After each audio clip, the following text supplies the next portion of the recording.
Artificial intelligence का इतिहास। वर्ष 1955 में एलन न्यूएल और हर्बर्ट ए साइमन ने सबसे पहले आर्टिफिशियल इंटेलिजेंस प्रोग्राम को विकसित किया था। इन्होंने इस प्रोग्राम का नाम लॉजिक थ्योरिस्ट रखा। आर्टिफिशियल इंटेलिजेंस शब्द का आविष्कार 1956 में जॉन मैकार्थी ने किया था। जॉन मैकार्थी को आर्टिफिशियल इंटेलिजेंस का जनक भी कहा जाता है। वर्ष 1966 में वैज्ञानिकों ने ऐसे एल्गोरिथम को विकसित करना शुरू किया जो गणितीय समस्याओं को हल कर सकते थे। इसी वर्ष में जोसेफ वाइजनबाउम के द्वारा पहले चैटबॉट का आविष्कार किया गया, जिसका नाम एलिसा रखा गया।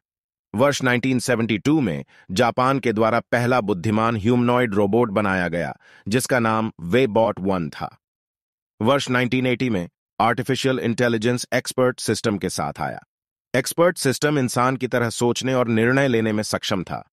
अमेरिका ने वर्ष 1980 में ही आर्टिफिशियल इंटेलिजेंस का पहला राष्ट्रीय सम्मेलन स्टैनफोर्ड विश्वविद्यालय में ऑर्गेनाइज किया था। वर्ष 1997 में IBM डीप ब्लू ने विश्व शतरंज चैंपियन को हराया। IBM डीप ब्लू पहला कंप्यूटर था जिसने आर्टिफिशियल इंटेलिजेंस का इस्तेमाल करके किसी विश्व शतरंज चैंपियन को हराया हो। वर्ष 2002 में पहली बार आर्टिफिशियल इंटेलिजेंस ने वैक्यूम क्लीनर के रूप में आया, जिसका नाम रूम्बा था। ठीक 4 साल बाद, यानी वर्ष 2006 में AI बिजनेस की दुनिया में आ गया।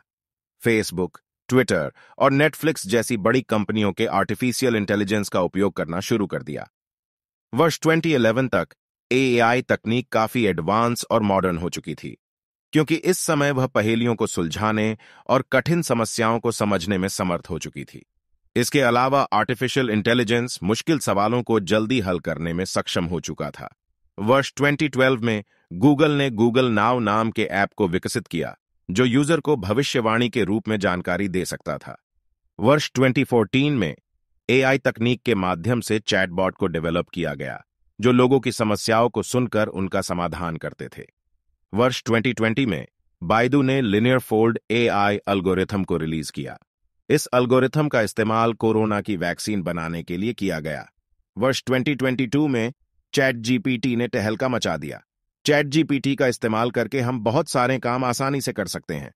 इसके अलावा 1987 से 1993 के बीच आर्टिफिशियल इंटेलिजेंस की दूसरी शीतकालीन अवधि थी। यहां पर अच्छे परिणाम ना मिलने पर सरकार ने AI पर निवेश कम कर दिया था, जिसके कारण रिसर्चर्स को पैसे की कमी होने लगी। पहली विंटर पीरियड की अवधि 1974 से 1980 के बीच में थी। अब हम इस स्टोरी को यही विराम देता हूं। नई कहानी सुनाने के लिए YouTube चैनल सब्सक्राइब करें। Infinite photon.